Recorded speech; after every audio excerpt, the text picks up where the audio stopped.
Philosophy of Hinduism by Baba Sahib Ambedkar. Question 1. Part 14. This is not all, for Manu does not stop with the non recognition of human personality.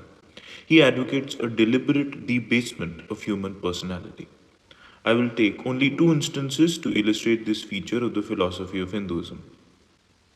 All those who study the caste system are naturally led to inquire into the origin of it. Manu, being the progenitor of caste, had to give an explanation of the origin of the various castes. What is the origin which Manu gives? His explanation is simple. He says that leaving aside the four original castes, the rest are simply base born.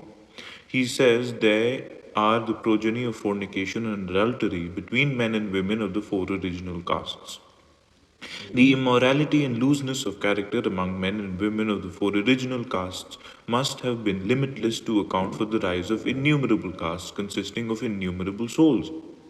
Manu makes the wild allegation without stopping to consider what aspersions he is casting upon men and women of the four original castes.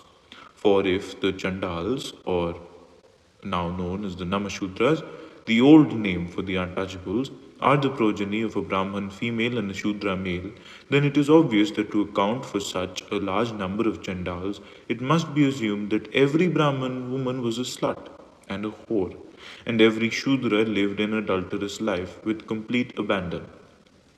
Manu, in his mad just for debasing the different castes by ascribing to them an ignorable origin, seems deliberately to pervert historical facts. I will give only two illustrations. Take Manu's origin of Magadha and Vedehik and compare it with the origin of the same castes as given by Panini, the great grammarian. Manu says that Magadha is a caste which is born from sexual intercourse between Vaishya male and Kshatriya female. Manu says that Vedehik is a caste which is born from sexual intercourse between a Vaishya male and a Brahmin female. Now turn to Panini. Panini says that Magadha means a person who is a resident of the country known as Magadha.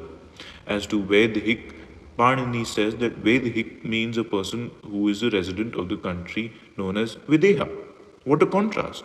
How cruel it is. Panini lived not later than 300 BC. Manu lived around 200 AD. How is it that people who bore no stigma in the time of Panini became so stained in the hands of Manu? The answer is that Manu was bent on debasing them.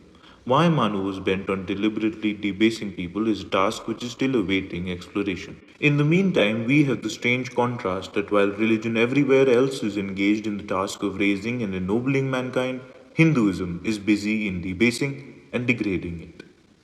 The end.